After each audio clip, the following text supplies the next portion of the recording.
아버지 하나님, 가서 너도 이와 같이 하라는 제목으로 본문 말씀을 상고하기를 원합니다.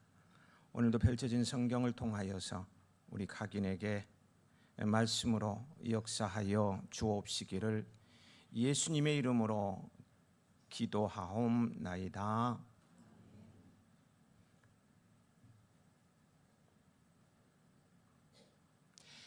서울특별시 마포구 합정동 144번지 한강변에 위치한 양화진 외국인 선교사 묘원의 조성 배경입니다. 최초로 묻힌 사람은 미국인 선교사 존 헤론이라고 하는 의사였습니다.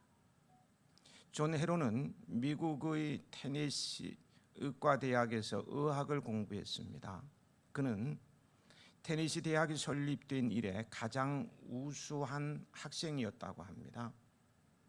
그 학교를 졸업할 때 테네시 대학은 교수회의를 열어 이번에 졸업하는 헤론을 그 학교의 교수로 초빙할 것을 결정했다고 합니다.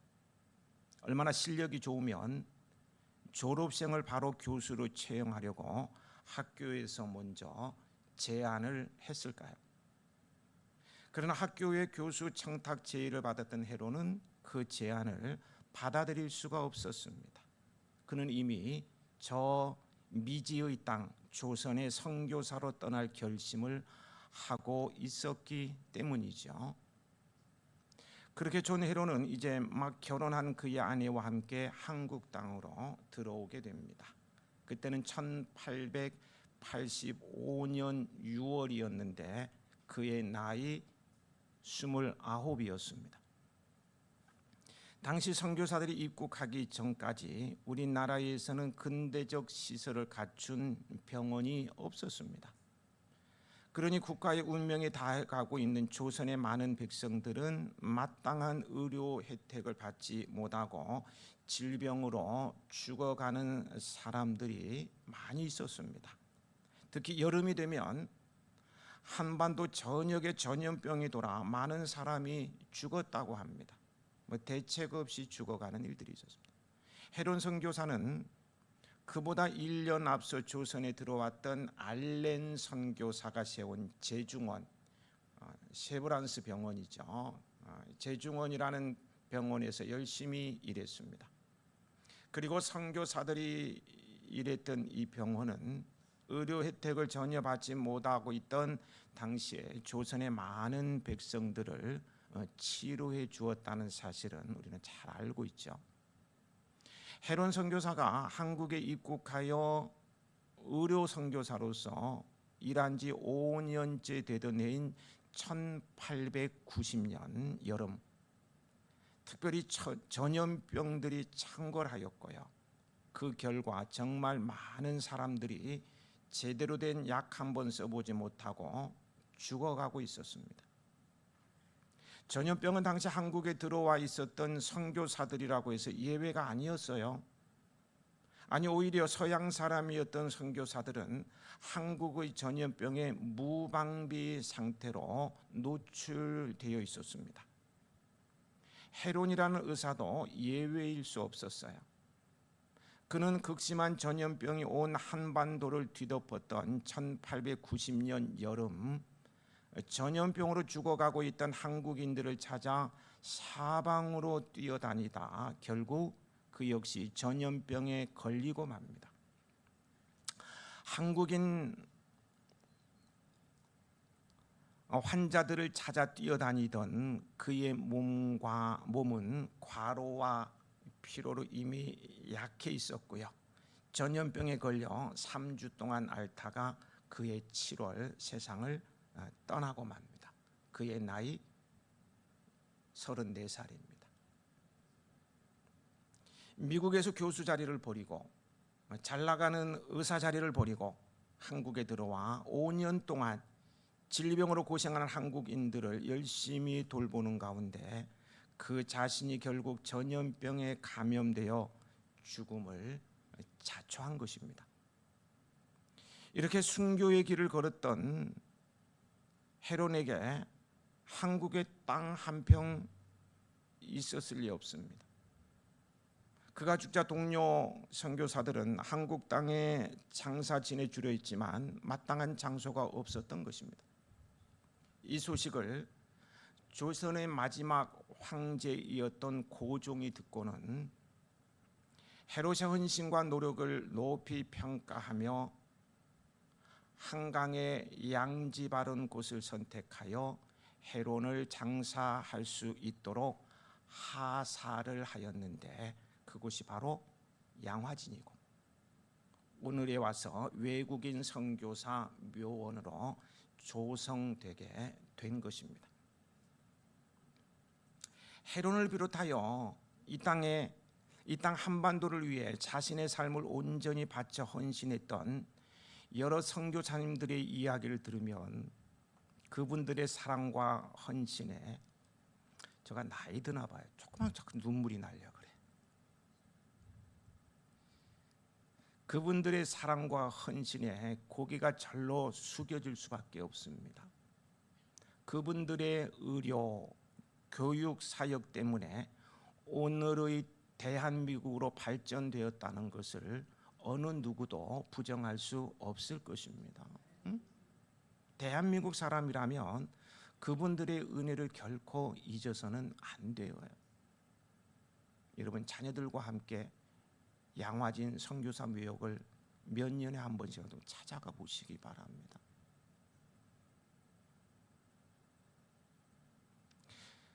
그리고 그분들이 한국 사랑의 모습 속에서요, 우리 그리스도인들이 어떠한 삶을 살아야 하는지, 어떻게 하나님을 섬기며 이웃을 사랑해야 하는지 깊이 깨닫게 됩니다. 그들은 마음에서 흘러 넘치는 사랑으로 온 몸을 다해 자기 고국 직장 좋은 거 다 버리고 온 몸을 다해 이웃 사랑을 실천한 사람들이었다고 할 수 있습니다. 그러나 오늘 본문에는요, 이와는 반대로 사랑의 실천은 없고 자신의 율법에 대한 지식으로 교만하여져서 스스로 다른 사람을 평가하는 자리에 있다고 착각하는 율법 교사가 등장합니다. 심지어 예수님까지도 시험을 하는 것을 보게 됩니다. 25절이죠. 같이 읽어보실까요?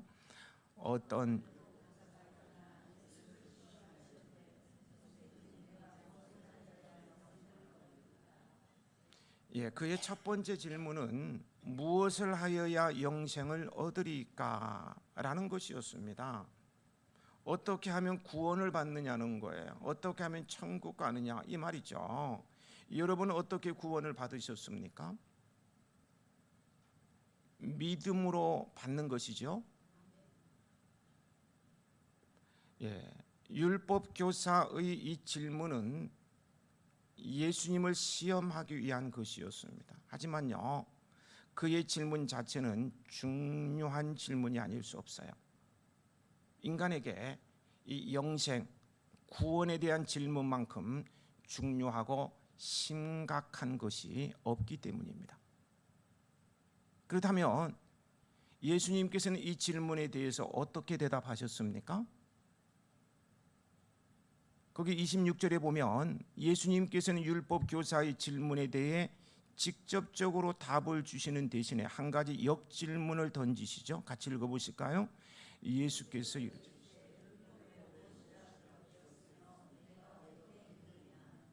이에 율법 교사가 27절에 뭐라고 대답하고 있는지 같이 읽어봅니다.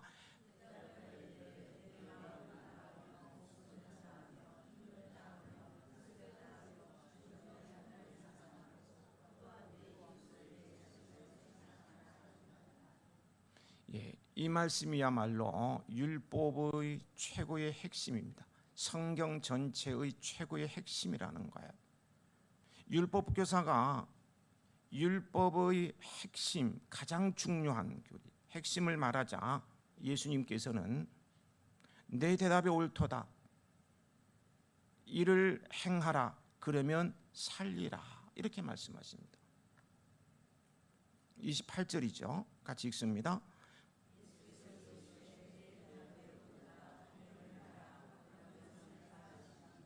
예, 여기서요 영생의 원리, 구원의 도에 대해 생각해 보게 합니다. 교회사와 신학사를 살펴보면요, 이 믿음과 행함의 관계만큼 줄기차게 논의되어 온 문제도 달리 없어요. 특히 이 문제는 마틴 루터가 오직 믿음으로라는 이신득이의 기치를 내걸고 종교 개혁을 일으킨 후 기독교의 큰 쟁점으로 떠올라서 치열한 논쟁을 벌여왔습니다. 그리고 루터는 이처럼 구원에서 믿음의 중요성을 얼마나 강조하였던지, 오직 믿음 얼마나 강조하였던지 행함에 초점을 맞추고 있는 야고보서를 지푸라기 성경이라 부를 정도였습니다. 그렇다면 믿음을 강조하는 것은 잘못된 교리인가요? 하지만 문제는요, 이처럼 믿음만을 강조하며 올바른 교리만을 찾다 보니 행함과 실천이 등한시되는 문제가 발생하게 되었습니다. 그래서 일부 진보적 진영에서는요, 정통 교리가 아닌 전통 실천이야말로 진정한 구원의 길이라고 주장하면서요, 실천만을 강조하는 극단적 경향까지 보이게 되었습니다. 우리는 오늘 본문에서요, 영생을 얻는 도, 그 해답을 분명히 얻어야 합니다. 예수님께서는 율법 교사가 내 마음을 다하며 목숨을 다하며 힘을 다하며 뜻을 다하여 주 너희 하나님을 사랑하고 또한 내 이웃을 내 자신과 같이 사랑하라 하셨나이다 라고 율법의 핵심을 말하자, 정말 중요한 교리를 말한 거예요. 말하자 성경의 가장 핵심적인 말을 한 거죠. 그러자 무엇이라고 말씀하셨습니까? 그래, 내가 율법의 핵심인 계명을 정확하게 알므로 영생을 얻었다, 구원을 받았다 라고 말씀하셨습니까? 아닙니다. 그의 대답이 끝나자마자 곧 이를 행하라고 말씀하셨어요. 오직 믿음으로라는 루터의 주장을 반박하고 실천을 강조하시는 것처럼 느껴지기도 합니다.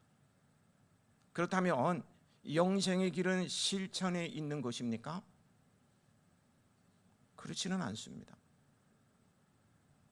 여기서 우리는 율법의 핵심을 정확하게 말하는 율법 교사의 말과 이를 행하라는 예수님의 말씀을 같이 놓고 이해하여야 합니다.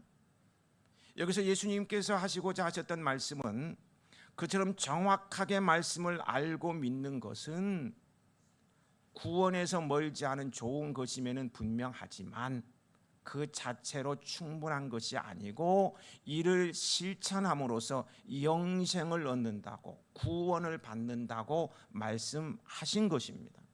다시 말해서요, 구원에 이르는 참 믿음이란 말씀을 알고 그 아는 말씀을 행함으로 증명된다는 거예요. 이해되십니까? 그러므로 우리는 믿음과 행위 중 한쪽만을 강조하는 신앙 분열증 환자가 되어서는 안 돼요. 그리고 구원이란 말씀을 올바로 알고 사모하며 올바로 실천하는 데 있다는 사실을 분명히 기억해야만 합니다. 그렇게 함으로 예수님처럼 올바른 말씀의 선포와 이에 합당한 삶의 실천을 통해 온전한 구원에 이르는 여러분들이 되시길 축복합니다. 29절을 보면 율법 교사가 자기를 옳게 보이려고 예수님께 그러면 내 이웃이 누구니까? 라고 질문을 하였어요. 이 질문에 답하기 위해서 예수님께서는 거기 30절부터 37절에 선한 사마리아 사람의 비유를 드십니다. 비유의 내용은 이런 것입니다. 어떤 사람이 예루살렘에서 여리고로 내려가다가 강도를 만났어요. 그 강도는 이 사람의 소유를 빼앗은 것으로 끝나지 않고 심하게 때려서 거의 죽게 만들고 가버렸어요.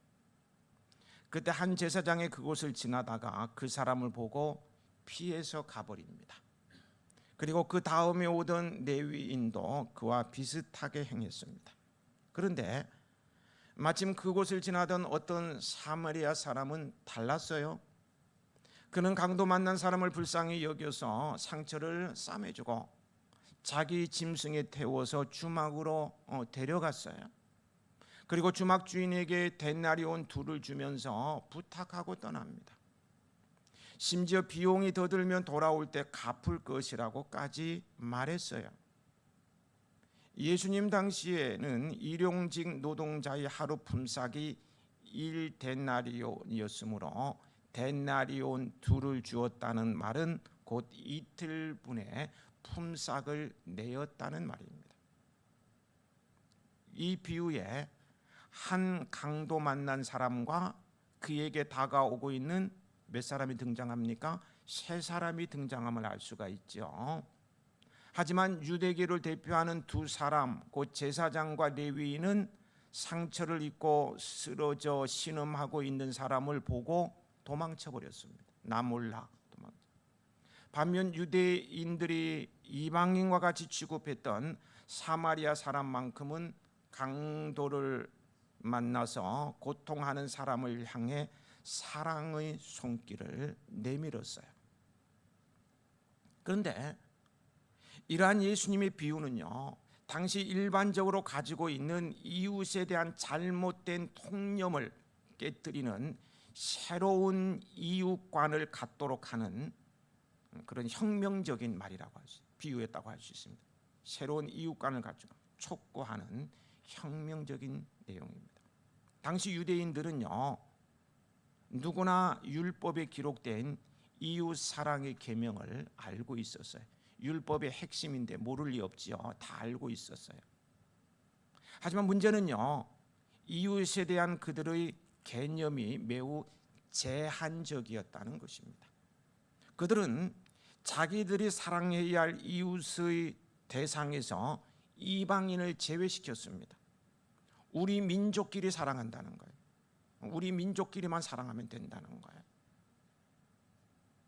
또한 유대인 가운데서도요, 세리와 창녀와 같은 죄인들은 제외시켰습니다.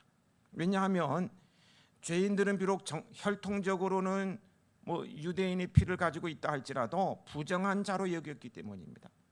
그들은 죄인들과는 함께 식사하는 것도 부정하다고 하여서 금하였습니다.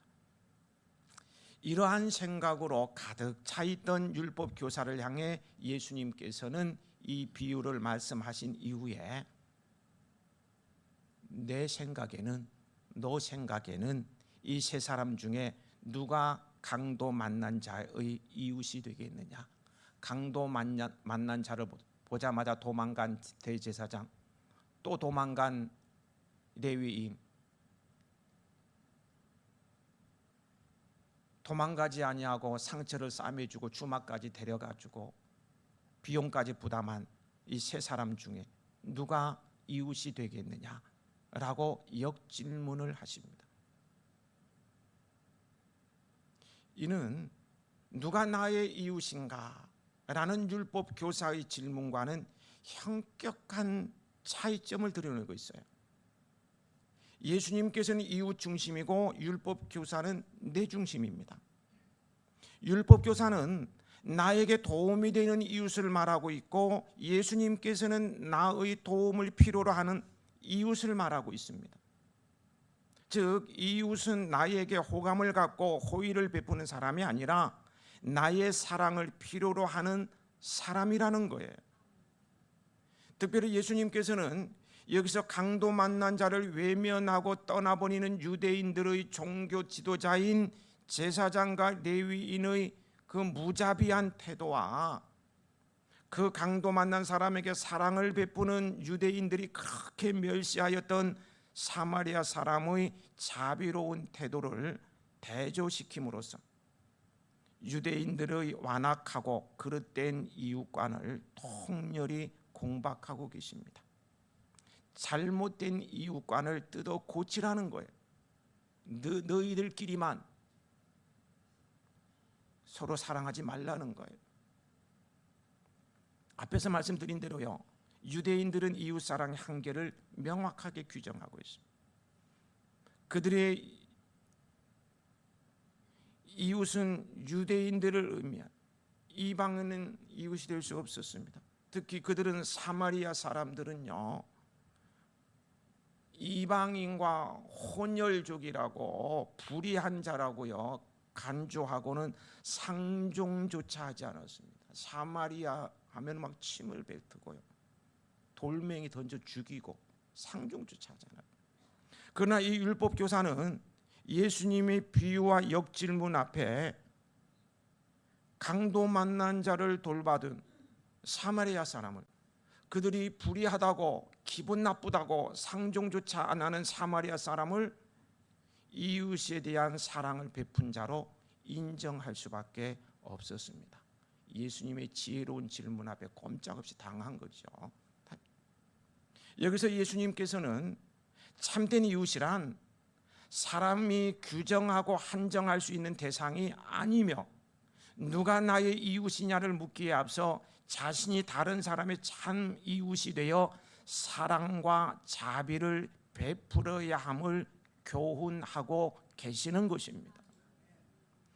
이러한 이웃 사랑이 바로 하나님을 기쁘시게 하는 것이며, 이 사랑이 바로 율법의 본질과 목적이며 참된 의미인 것입니다. 그러면 우리들은 이웃을 사랑하는 것이 곧 하나님을 사랑하는 것이요, 영생의 기름을 깨닫고 나에게 잘해주는 내 이웃을 찾기 전에 내가 먼저 가난한 자, 소외된 자, 병든 자, 외로운 자, 고통당하는 자의 이웃이 되어 참 사랑과 자비를 베풀어야 합니다. 우리에게도요, 이 유대인 율법 교사처럼 나에게 호감을 가진 사람, 호의를 베푸는 사람, 같은 성도들을 이웃이라고 생각하려는 경향이 있습니다. 그래서 그들에게 잘 대해주고 싶어요. 그러나 여러분, 예수님께서는 성도의 진정한 이웃이란 너희 가까운 자가 아니라 고통과 어려움으로 나의 도움과 사랑을 필요로 하는 모든 사람이라고 말씀하고 계셔요. 이러한 예수님의 가르침을 받들어 자기와 가까운 자들만을 사랑하며 그것이 곧 사랑이라고 착각하는 이 세상 속에서 어렵고 고통받는 사람들을 이웃으로 삼아 하나님의 사랑을 베풀 줄 아는 진정한 이웃 사랑의 실천자들로 살아가는 여러분들이 되시길 축복합니다. 그런 면에서요, 우리 교회 3.18 희망 봉사단이 행하는 사랑의 집수리는 이 사랑의 실천장인 것입니다. 사회에서 외면당하고 동네 사람들도 쳐다보지도 않고요, 그런데 우리는 찾아가 가지고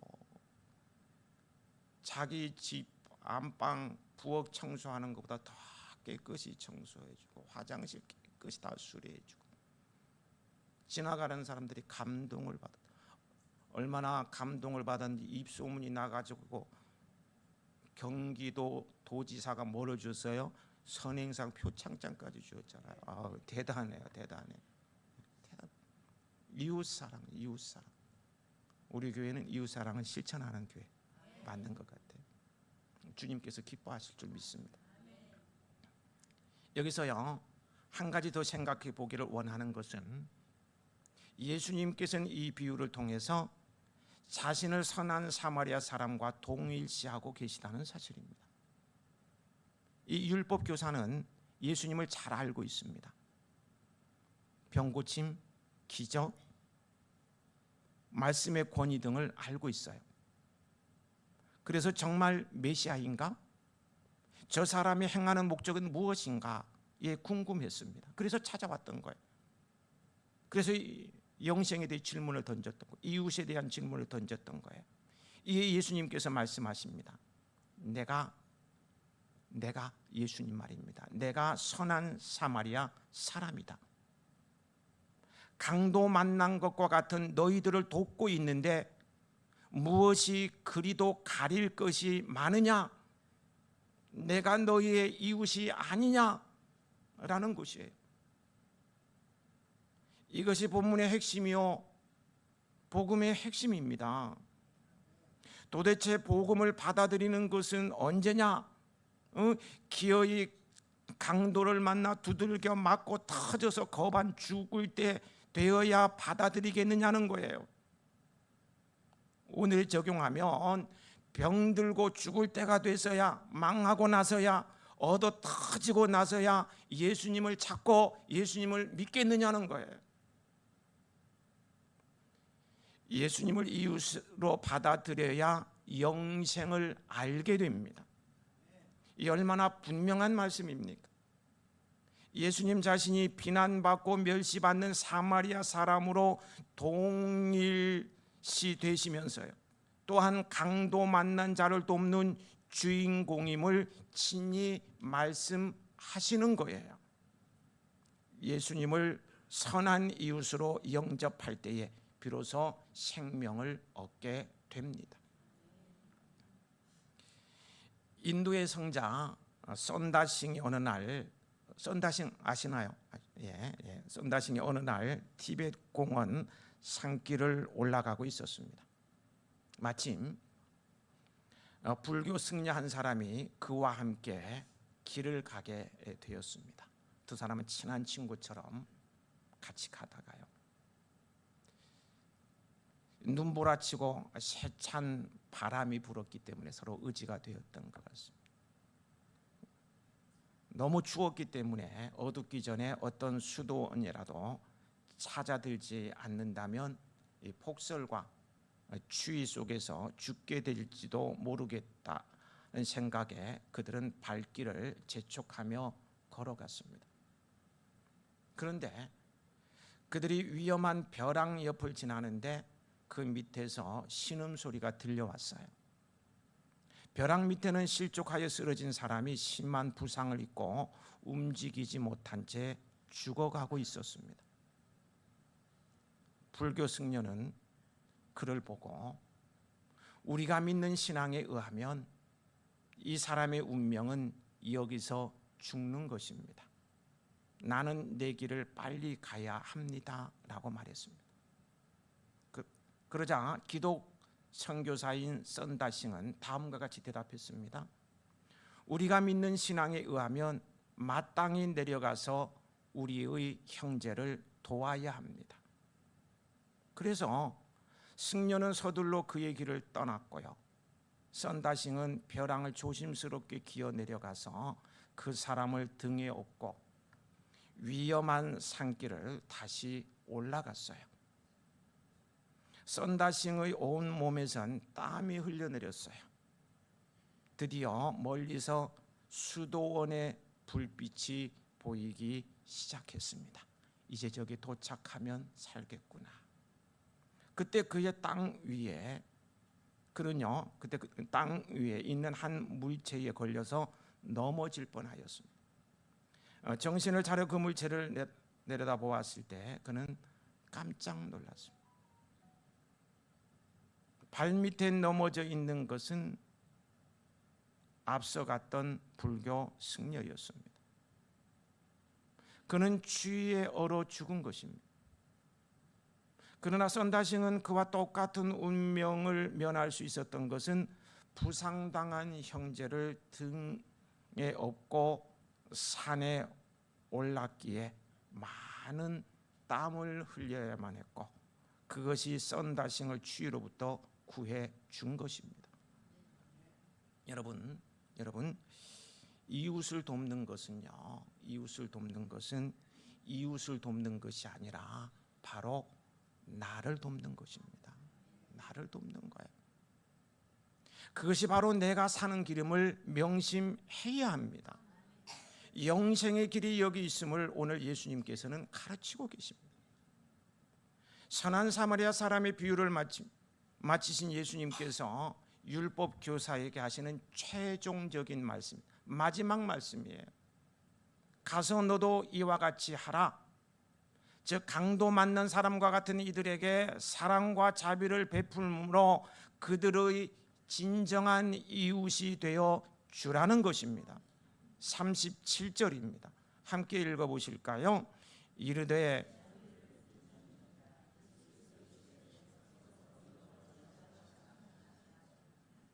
이것이 진정한 하나님의 백성의 모습입니다. 우리는 입술과 제도에만 그치는 형식적 사랑이 아니라 자신을 희생하여 이웃을 섬기는 진정한 그리스도인으로 살아야 합니다.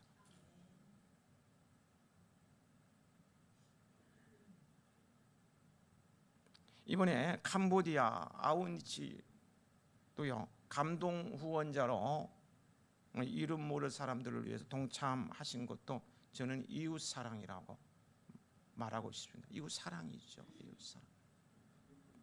오늘 율법 교사에게 주신 가서 너도 이와 같이 하라.